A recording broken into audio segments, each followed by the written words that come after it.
नमस्कार दोस्तों, प्रिय विद्यार्थियों और मेरे युवा साथियों।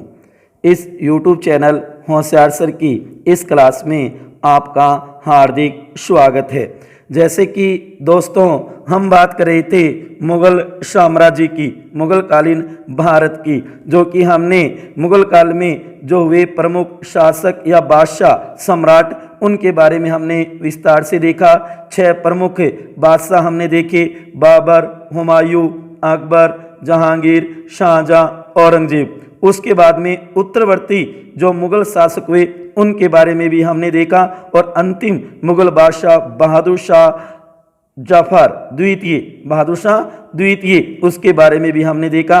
आज हम एक महत्वपूर्ण टॉपिक जो रीट के सिलेबस में भी है और वैसे सामान्य नॉलेज के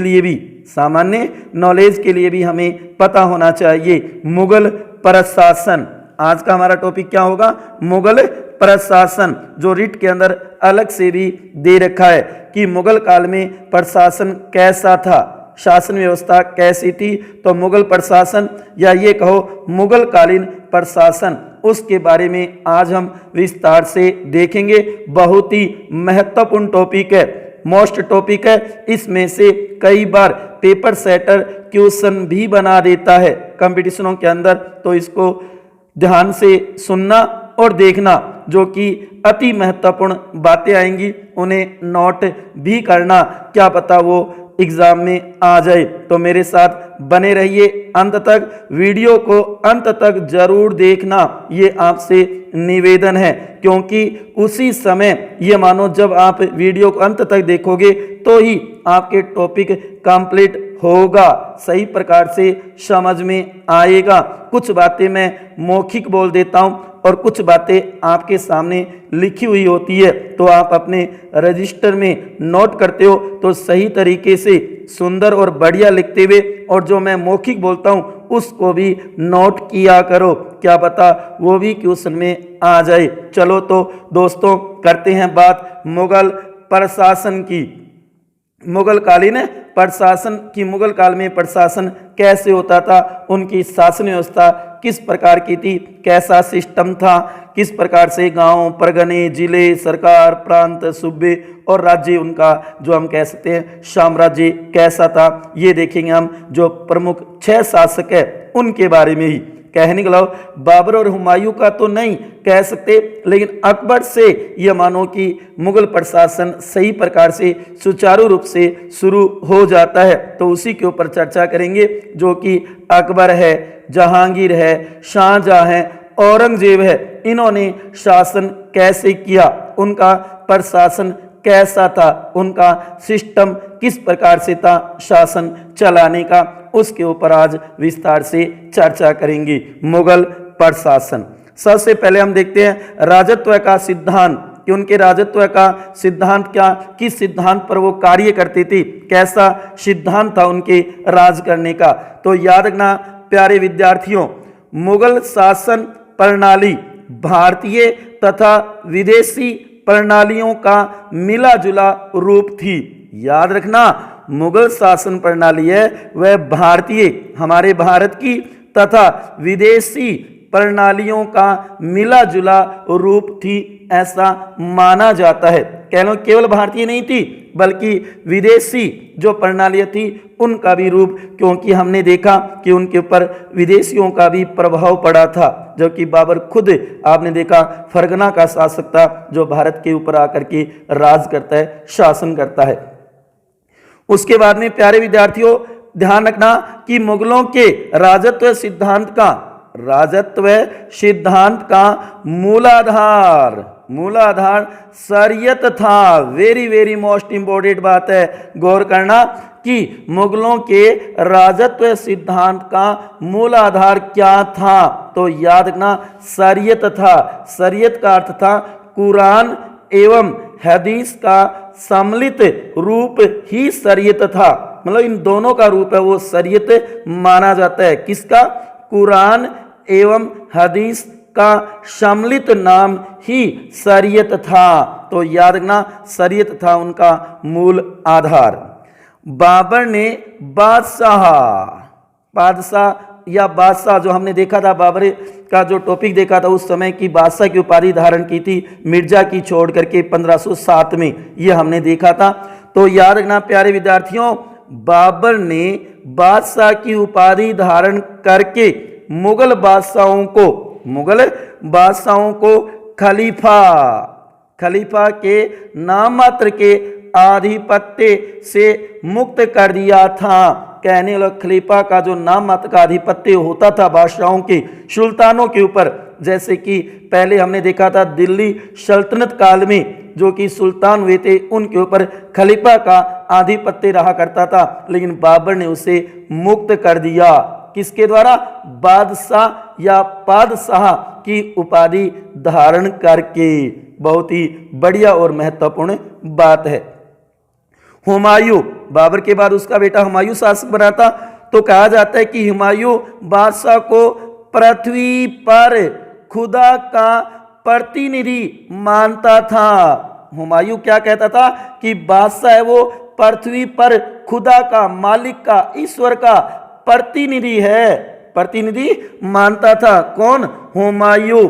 उसने कहा था कि सम्राट अपनी प्रजा की रक्षा करने के लिए आया है। जिस प्रकार ईश्वर पृथ्वी के समस्त प्राणियों की रक्षा करता है, उसी प्रकार बादशाह भी तो अपनी प्रजा की रक्षा करता है। तो इसलिए हुमायूं बादशाह को पृथ्वी पर खुदा का प्रतिनिधि मानता था। अकबर ने स्वयं को इस्लामी कानूनों के बारे में अंतिम निर्णायक घोषित करके बादशाह की स्थिति को और श्रेष्ठ बना दिया। जब अकबर मुगल बादशाह बना तो उसने इस्लामी कानूनों के बारे में अंतिम निर्णय घोषित करके बादशाह की स्थिति को और बढ़िया और अच्छी और उत्तम और श्रेष्ठ बना दिया, जो कि रूढ़िवादी इस्लामी सिद्धांतों के स्थान पर, जो पहले से रीति रिवाज परंपरा रूढ़ियों से जो इस्लामी सिद्धांत चले आ रहे थे उसके स्थान पे सुलह कुल, बहुत ही महत्वपूर्ण है, सुलह कुल की नीति अपनाई और मजहर की घोषणा कर दी। अपने आप को अल्लाह का पैगंबर कहने लगा था। कौन? अकबर। तो कहने का लव रूढ़िवादी इस्लामी सिद्धांत के स्थान पर सुलह कुल की नीति अपनाई थी। किसने? अकबर ने। और मजहर की घोषणा भी कर दी थी, मजहर की घोषणा भी कर दी थी। कहा जाता है कि अकबर कालीन मुगल राजत्व सिद्धांत की स्पष्ट व्याख्या अबुल फजल ने आईने अकबरी में की है। राजत्व सिद्धांत की किसकी?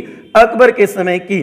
तो उसका व्याख्या या उल्लेख कहाँ किया है? अबुल फजल ने आईने अकबरी में की है इसकी व्याख्या। तो ये भी याद रखना।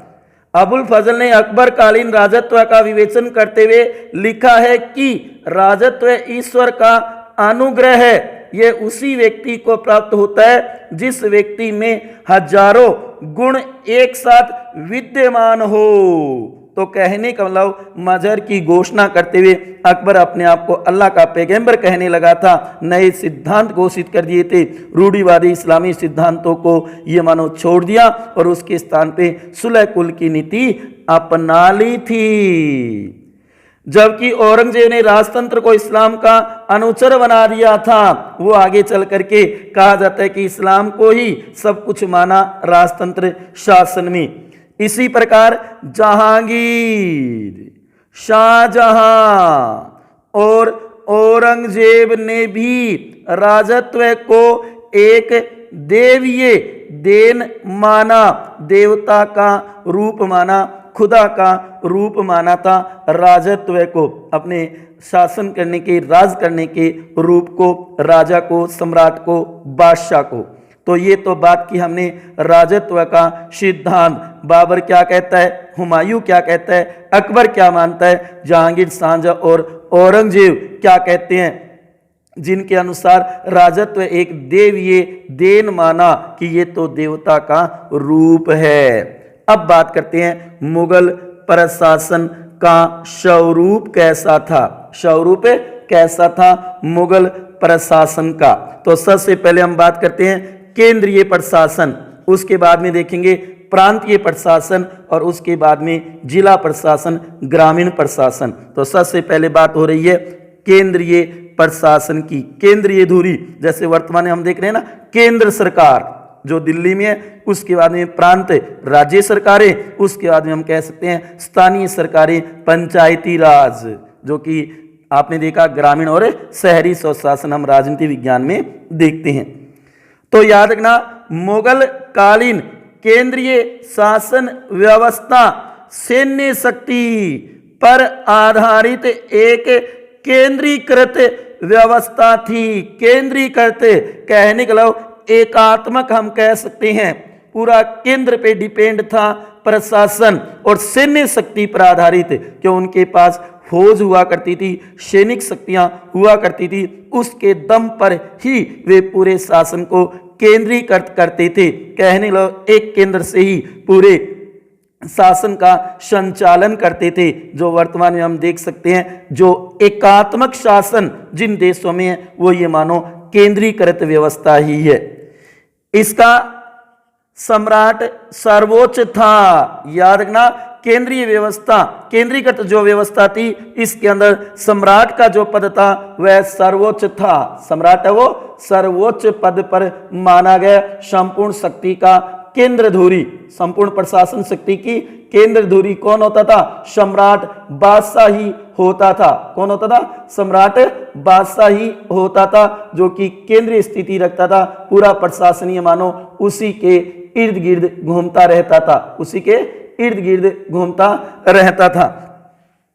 उसके बाद में सम्राट की सहायता हेतु एक मंत्री परिषद, कैबिनेट, हालांकि कुछ इतिहासकार कहते हैं कि उस समय मंत्री परिषद नहीं थी। नहीं प्यारे विद्यार्थियों, ये गलत है, क्योंकि अगर सम्राट राजा होगा तो उसकी सहायता देने के लिए एक मंत्री परिषद तो जरूर होगी। जैसे कि हमने देखा कौटिल्य ने ही अर्थशास्त्र में जो राज्य के सप्तांग सिद्धांत बताए हैं, राजा के बाद दूसरा स्थान उसने आम आते मंत्रियों को ही दिया है, क्योंकि मंत्रियों के बगैर सम्राट शासक बादशाह सही प्रकार से शासन कर ही नहीं सकता। तो याद रखना मंत्री परिषद तो थी, जैसे वर्तमान में हम देख रहे हैं कि नरेंद्र मोदी की मंत्री परिषद है, अलग अलग मंत्री हैं, विभागों के डिपार्टमेंट दे रखे हैं अलग अलग, जिससे क्या है कि शासन प्रशासन अच्छी प्रकार से सुचारू रूप से चल सके। तो याद रखना सम्राट की सहायता हेतु एक मंत्री परिषद भी थी, जिसे विजारत, हाँ ये महत्वपूर्ण है, हो सकता है उस समय उसका नाम मंत्री परिषद नहीं होगा, जारत, ये महत्वपूर्ण है। क्या कहा जाता था? विजारत। Very very most important question है कि मुगल काल में मंत्री परिषद को क्या कहते थे? तो याद रखना विजारत कहते थे। बादशाह, सम्राट, शासन का अधिपति सर्वा होता था, क्योंकि सर्वोच्च पद वही था, सर्वोच्च पद उसी का ही माना गया है। उसके बाद में मुगल शासन काल में राजा कोई गलती नहीं कर सकता का सिद्धांत था, जो वर्तमान में हम देख सकते हैं इंग्लैंड में कि सम्राट कोई गलती नहीं कर सकता। उसी प्रकार मुगल प्रशासन में भी यही नियम बना हुआ था, क्या कि राजा, सम्राट, बादशाह कोई गलती नहीं कर सकता का सिद्धांत था उस समय। वैसे कहा जाता है कि नियंत्रण एवं संतुलन पर भी आधारित व्यवस्था थी मुगलों की। उसके बाद में आते हैं महत्वपूर्ण पद। सबसे पहले है वजीर। सबसे पहला पद कौन सा है? वजीर। बहुत ही महत्वपूर्ण है, जिसे आगे चल करके वकील नाम भी मिल गया था। पहले वजीर कहलाया, उसके बाद में वकील। कहा जाता है कि बाबर और हुमायूं के समय में वजीर का पद बहुत अधिक महत्वपूर्ण था। कब? बाबर और हुमायूं के समय वजीर का पद बहुत ही अधिक महत्वपूर्ण था, जो कि वजीर, वकील ए मुतलक, ये महत्वपूर्ण है, ध्यान रखना। वजीर को क्या कहते थे? वकील ए मुतलक, जो कि बादशाह के बाद, सम्राट के बाद सबसे बड़ा अधिकारी था। यह प्रधानमंत्री होता था, जैसे हम वर्तमान में कह सकते हैं प्रधानमंत्री है, उसी प्रकार उस समय वजीर, वकील ए मुतलक होता था, जो कि कहा जाता है ना कि बादशाह के बाद में ये मानो सबसे बड़ा अधिकारी यही था। अकबर के काल में मुगल प्रधानमंत्री, जो कि कौन? वजीर, प्रधानमंत्री को वकील कहा जाने लगा।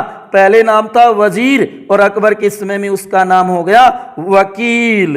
गौर करना प्यारे विद्यार्थी इस बात पे कि अकबर के काल में मुगल प्रधानमंत्री कौन? वजीर, उसको वकील कहा जाने लगा। आ रहा है ना समझ में? हम बात करें मुगल प्रशासन की। मुगल कालीन प्रशासन कैसे होता था, उसके सर्वोच्च पदाधिकारी कौन थे, सबसे बड़ा पदाधिकारी किसको माना गया, उसके बाद में किसको माना गया, किस तरीके का राजत्व का सिद्धांत था कि वह राज को क्या मानते थे, प्रशासन को शासन करने को, इन सभी बातों पर हम विस्तार से चर्चा कर रही हैं। प्यारे विद्यार्थियों गौर से सुनो अच्छी प्रकार से कि ये टॉपिक अपने एकदम क्लियर हो जाए कि मुगल प्रशासन क्या था, मुगल प्रशासन क्या था, उसके बारे में हम विस्तार से पढ़ सके, उसके बारे में हम विस्तार से देख सके, समझ सके। तो विद्यार्थियों इसको अच्छी प्रकार से सुनना और समझना,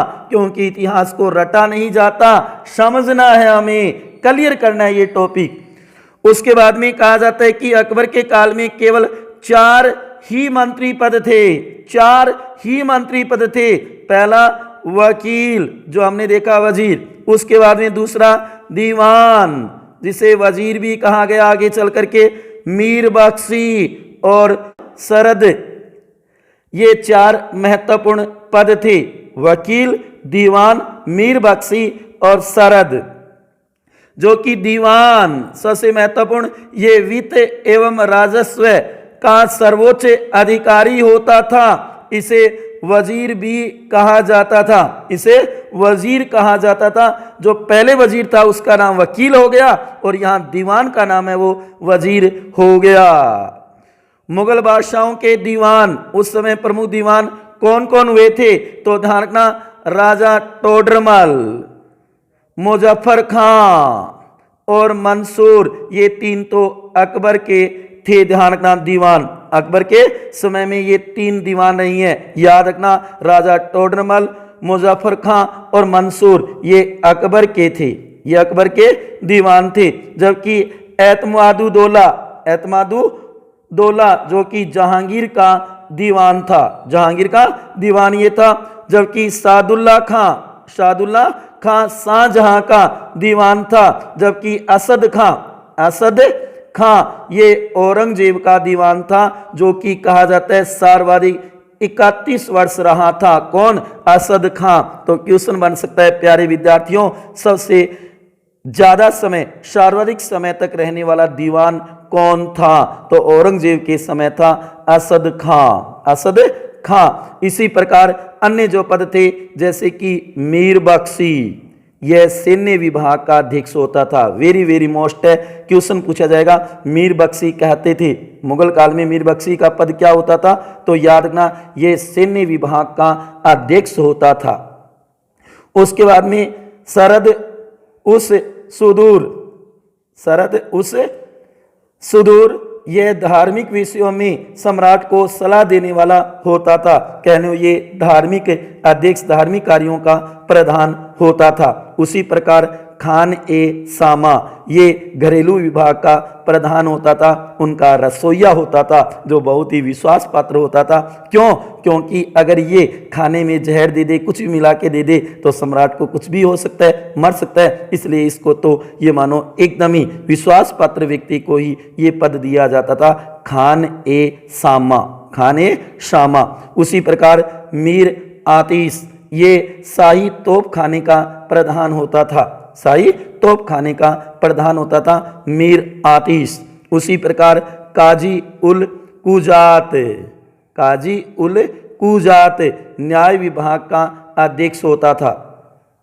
दरोगा ए डाक चौकी ये गुप्तचर विभाग का प्रमुख होता था। ये उस समय के पदों के नाम हैं कि किसके पास कौन सा पद, कौन सा विभाग होता था, कौन से विभाग के प्रमुख या प्रधान होते थे। तो ये नाम तो विद्यार्थियों जरूर याद रखना। वैसे बहुत सारे नाम हैं, लेकिन मैंने महत्वपूर्ण जो पेपरों में, कंपटीशनों में पूछे जाते हैं, उन्हीं को मैंने यहाँ पे नोट किया है।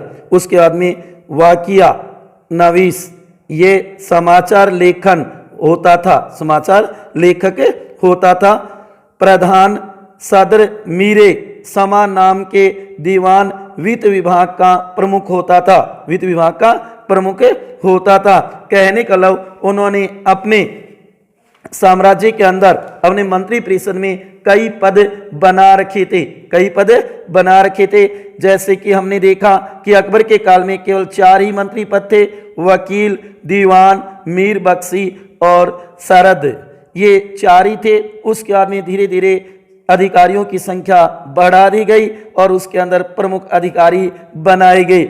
जैसे कि मीर बख्शी है, उसके बाद में हम कह सकते हैं सरद उस सुदूर है, खाने सामा है, उसी प्रकार मीर आतिश है, काजी उल कुजात है, उसी प्रकार दरोगा ए डाक चौकी है, वाकिया नवीस है, उसी प्रकार हम कह सकते हैं कि सदर मीरे समा है, उसी प्रकार साहिब तोजी है, दीवाने तन है, उसी प्रकार मीर ए अर्ज है, मीर ए बहर है जो जल सेना का होता था, मीर ए बहर ये जल सेना का प्रधान होता था। उसी प्रकार कई ऐसे महत्वपूर्ण पद बना रखे थे जो कि मुसद्दी ये बंदरगाहों के प्रशासन की देखभाल करता था। मतलब अलग अलग विभाग बना रखे थे, अलग अलग नाम दे रखे थे। तो ये तो थी उस समय की केंद्रीय व्यवस्था, ये तो केंद्रीय व्यवस्था हम कह सकते हैं, उस समय की केंद्रीय प्रशासन। उसके बाद में प्रांतीय शासन, प्रांतीय शासन सूबों में विभक्त था। प्रांत का मतलब सूबे बना रखे थे, प्रांतीय शासन सूबों में। वर्तमान में हम कह सकते हैं राज्य सरकारें, जो 28 राज्य हमारे, उनमें राज्य सरकारें हैं और एक केंद्र सरकार है। उसी प्रकार केंद्र सरकार तो कहने के लिए बादशाह की हो गई और उसके बाद में प्रांतीय शासन सूबों में विभक्त था। जो अकबर के समय में तो कितने 15 सूबे थे, अकबर के समय में तो कितने थे 15 थे। वैसे तो आईने अकबरी में तो 12 सूबों का ही वर्णन मिलता है, 12 सूबे ही वर्णित है। लेकिन कहा जाता है कि नवीनतम 3 और जोड़े थे, दक्षिण भारत के बरार, खानदेश एवं अहमदनगर। इस प्रकार कुल 15 हो गए। उसके बाद में जहांगीर के शासनकाल में भी कहा जाता है कि 15 ही थे। हालांकि जहांगीर ने कागड़ा को जीतकर लाहौर सूबे में ही मिला दिया था, जो पहले से ही एक सूबा था। इस प्रकार पूर्ववर्ती संख्या ही रह गई 15 जो अकबर के समय में थी। शाहजहां के समय 18 सूबे बन गए, जो कि 3 और नए जुड़ गए, जो कहा जाता है कि कश्मीर, ठट्टा और उड़ीसा, जो अकबर के समय में क्रमशः लाहौर, कश्मीर किसके, लाहौर के अधीन था, मुल्तान ठट्टा वो मुल्तान के एवं उड़ीसा वो बंगाल सूबा में सम्मिलित था, को स्वतंत्र सूबा बना दिया शाहजहां ने। तो संख्या कितनी हो गई प्यारे विद्यार्थियों 18। उसके बाद में औरंगजेब 21, कुछ इतिहासकार 20 बताते हैं, लेकिन याद रखना सर्वाधिक सूबे थे किसके समय, औरंगजेब के समय। औरंगजेब के समय कहने का मतलब है कि प्रांतीय शासन सूबों में विभक्त था, जो अकबर के समय 15 थे और औरंगजेब के समय बढ़कर 21 हो गए थे। 21 हो गए थे और इनमें सूबेदार, दीवान, सदर काजी, प्रांतीय बख्शी, कोतवाल आदि अधिकारी होते थे, आदि अधिकारी होते थे। उसके बाद में जिले का शासन फौजदार है, अमल गुजार जो कि माल गुजारी का अधिकारी होता था, बीती कच्ची जो कि सहायक होता था, उसके बाद में सिकदार है जो परगना प्रमुख होता था, उसके बाद में आमिल जो कि मुंसिफ होता था, उसके बाद में फौजदार जो कि खजांची होता था, एवं कानूनगो जो वर्तमान में देख रहे हैं ना, कानूनगो पटवारियों का अधिकारी होता था। इन सभी के हाथों में जिले का शासन या प्रशासन होता था, शासन या प्रशासन होता था। बादशाह प्रधान सेनापति होता था। याद रखना, मुगल प्रशासन में प्रधान सेनापति कौन होता था? बादशाह, सम्राट, खुद शासक, स्वयं शासक होता था। सेना मनसबदारी प्रथा पर आधारित थी। सेना वो किस पे थी? मनसबदारी प्रथा पर आधारित थी, जो हम आगे देखेंगे मनसबदारी प्रथा क्या होती है अगले वीडियो में। जो कि मनसबदारी जात और सवार में विभक्त थी। मनसबदारी में भी जात और ये मानो सवार बांट रखे थे, विभक्त कर रखे थे। तो कहने का मतलब है इस प्रकार से उनका प्रांतीय और जिला प्रशासन होता था। मुगल साम्राज्य में ग्राम, गांव जिसको हम कहते हैं ग्राम, शासन व्यवस्था की सबसे छोटी इकाई थी। बहुत ही बढ़िया क्वेश्चन है, सबसे छोटी इकाई क्या थी? तो याद रखना प्यारे विद्यार्थियों, ग्राम सबसे छोटी इकाई थी। तो कहना सबसे पहले गांव, उसके बाद में परगने, ये क्रम याद रखना। सबसे पहले गांव, ग्राम, उसके बाद में परगने, उसके बाद में जिले जो कि सरकार कहा गया, कहने ना मुगल प्रशासन, उसका नाम क्या? जिलों का सरकार। उसके बाद में प्रांत जो हम सूबे कह सकते हैं, प्रांतों क्या कहे? सूबे। और उसके बाद में राज्य, साम्राज्य, राष्ट्र, एक प्रकार से उनका साम्राज्य सम्मिलित पूरा राज्य आ जाएगा। तो ये क्रम है। जैसे वर्तमान में हम देख सकते हैं गांव है, उस तरीके ग्राम, उसके बाद में कह देंगे तहसील है, तो उस समय परगने, उसके बाद में जिले, सरकार जो वर्तमान में हम जिले देख ही रहे हैं, उसके बाद में प्रांत जो राज्य वर्तमान में देख रहे हैं, उस समय उन्हें सूबे कहा जाता था, और उसके बाद में राज्य जिसे हम वर्तमान में राष्ट्र या देश कहते हैं। कहने का मतलब है कि मुगल प्रशासन इस प्रकार से चलता था। जो कि राजत्व का सिद्धांत हमने देखा, मुगल प्रशासन का स्वरूप कैसा था, केंद्रीय प्रशासन कैसा था, प्रांतीय शासन कैसा था, जिला प्रशासन कैसा था, और सबसे छोटी इकाई क्या थी? ग्राम थी। सबसे छोटी इकाई क्या थी? ग्राम थी। कहने का मतलब कि परगने का प्रशासन भी अलग अलग होता था। प्रत्येक सरकार कई परगनों में बटा होता था।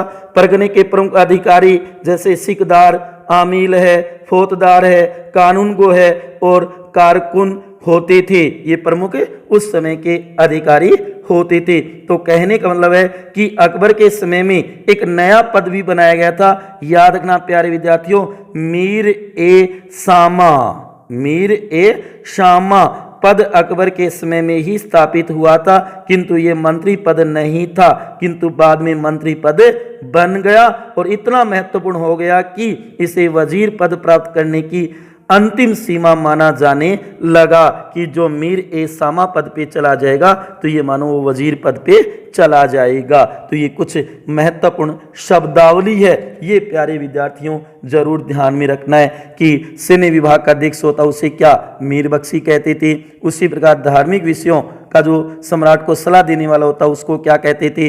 तो सरद उस सुदूर कहते थे। उसी प्रकार खाने सामा ये घरेलू विभाग का प्रधान होता था। मीर आतिश ये शाही तोप खाने का प्रधान होता था। तो कुछ महत्वपूर्ण पद मैंने यहाँ पर लिखे हैं, तो इनको जरूर नोट करना है। बहुत कुछ बताने की कोशिश की है मैंने मुगल प्रशासन, मुगलकालीन प्रशासन में, लेकिन प्यारे विद्यार्थियों वही बात है, बहुत कुछ है लेकिन सब कुछ नहीं है, लेकिन अति महत्वपूर्ण है। इस टॉपिक को आप जरूर इस प्रकार से अगर तैयार करते हो तो बहुत ही बढ़िया होता है। मुगल प्रशासन, मुगलकालीन प्रशासन। तो दोस्तों मिलते हैं अगले वीडियो में एक नए टॉपिक के साथ, जो कि हमने पहले भी चर्चा की थी कि आगे हम बात करेंगे मुगल काल की जो राजनीतिक स्थिति आज हम कह सकते हैं प्रशासन में देख ली, सामाजिक स्थिति देखेंगे, धार्मिक स्थिति देखेंगे, सैनिक स्थिति देखेंगे, आर्थिक स्थिति देखेंगे, कहने कला उसकी स्थापत्य कला है, चित्रकला है, संगीत कला है, साहित्य कला है। इन सभी टॉपिकों के ऊपर हम चर्चा करेंगे जो कि मुगलकालीन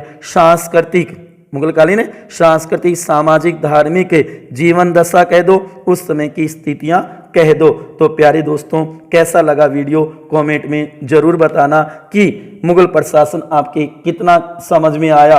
पूरी गहराई से अंत तक इस वीडियो को अगर आपने देखा है तो ये मानो कि जहाँ तक मेरे को विश्वास है कि आपको क्लियर हुआ होगा कि मुगल प्रशासन कैसा था उस समय, केंद्रीय प्रशासन कैसे चलता था, प्रांतीय प्रशासन कैसे चलता था और जिला प्रशासन कैसे चलता था, कौन प्रमुख अधिकारी होते थे और राजत्व का सिद्धांत क्या माना, बादशाहों ने, अलग अलग शासकों ने क्या माना। ये सारी बातें आज हमने देखी। मिलते हैं अगले वीडियो में, तब तक खुश रहिए, हंसते रहिए, मुस्कुराते रहिए मेरे प्यारे दोस्तों, प्रिय विद्यार्थियों और मेरे युवा साथियों। इसी के साथ धन्यवाद।